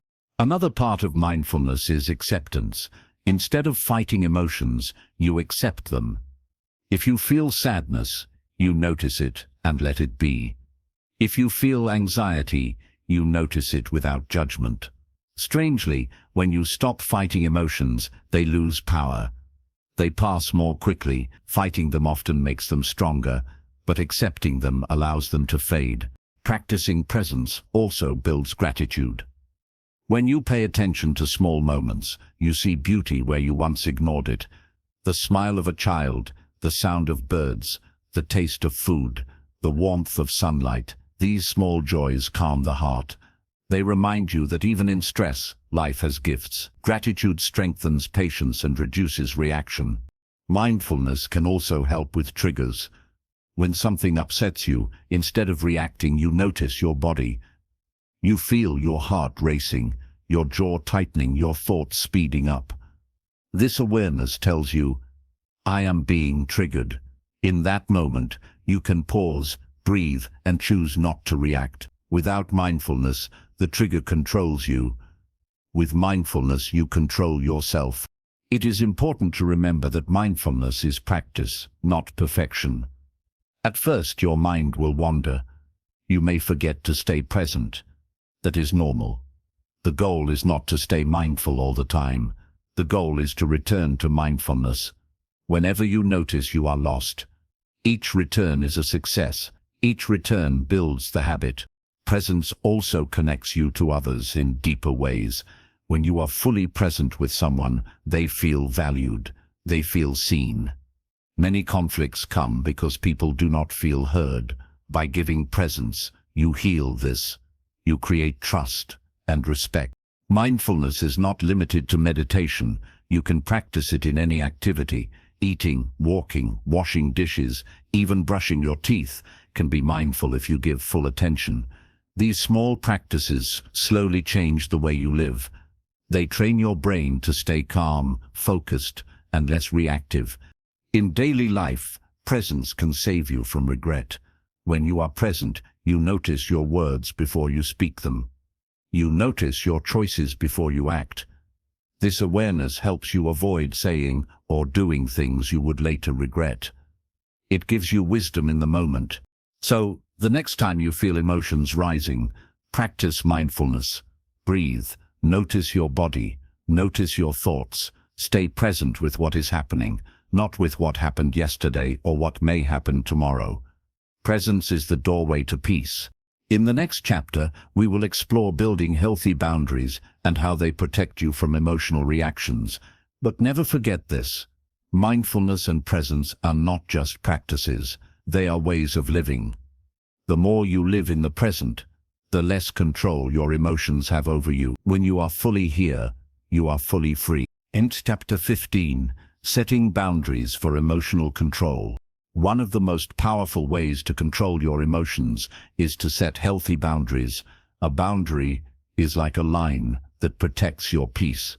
It tells others how they can treat you and what you will not allow.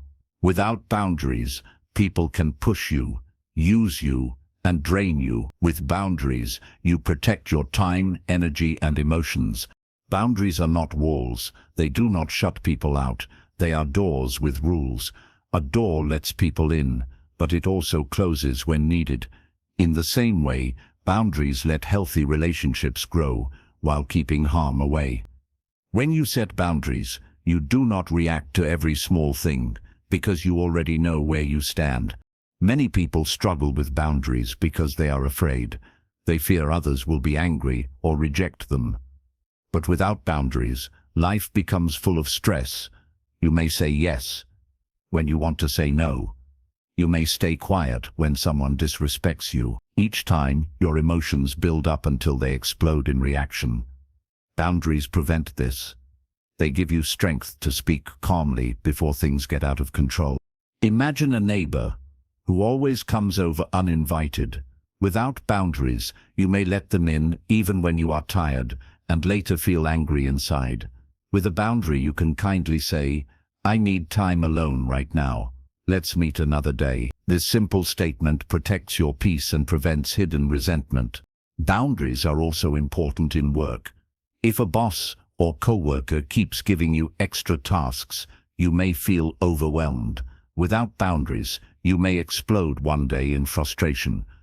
With boundaries, you can calmly say, "I have too much on my plate right now. Can we set priorities?" The boundary allows you to respond with control instead of reacting with anger. Boundaries also matter in family and friendships. Sometimes people we love cross lines without meaning harm. They may criticize too much, take too much of our time, or ask for things we cannot give. Without boundaries, we let it happen and feel hurt. With boundaries, we explain kindly but firmly what we need. Boundaries build healthier, not weaker, relationships because they are based on honesty and respect. Setting boundaries begins with self-awareness. You must first know what makes you uncomfortable. Notice when you feel drained, resentful, or pressured. These feelings are signs that a boundary is needed. For example, if you feel exhausted after a phone call with someone, maybe you need to set a limit on how long or how often you talk. If you feel stressed when someone raises their voice, maybe you need to say, "I will continue this conversation when we are both calm." The key to setting boundaries is clarity and calmness. You do not need to shout or argue. You simply state your boundary with respect. The clearer you are, the easier it is for others to understand. Some people will resist at first, but if you stay consistent, they will learn to respect your limits. Boundaries are not only for others, they are also for yourself. For example, you can set a boundary on how much time you spend on social media, so it does not control your mood. You can set a boundary on how late you stay up, so you get enough sleep. You can set a boundary on negative self-talk by reminding yourself to stop when you notice it. These self-boundaries are just as important as boundaries with others. Strong boundaries also reduce the number of emotional triggers in your life. If you know a certain situation always upsets you, you can create a boundary around it. For example, if a group of people always gossips and makes you feel negative, your boundary may be not spending too much time with them.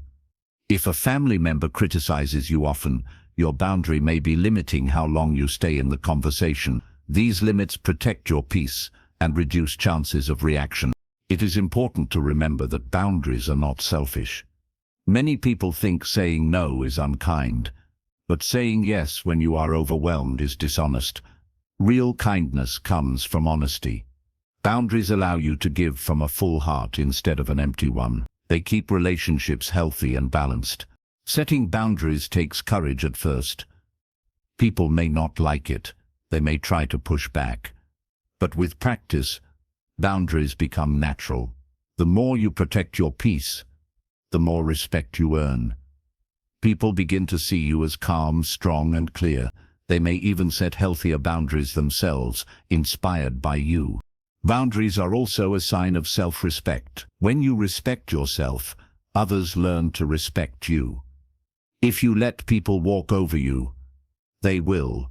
But if you stand calmly and firmly, they will see your strength. This is not about control over others. It is about control over your own life. Think of boundaries as fences in a garden. A fence does not stop flowers from growing. It protects them so they can grow stronger. Your boundaries are your fences. They protect your emotions so that you can grow in peace, love, and strength. Now that we have reached the final chapter, think about everything you have learned in this journey. You learned the power of awareness, the pause, reframing, patience, empathy, forgiveness, and now boundaries. Each step has built a foundation for emotional control. Together they form a way of life that is calmer, stronger, and freer.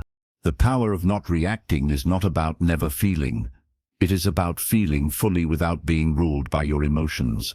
It is about choosing peace over chaos, wisdom over impulse, and freedom over chains.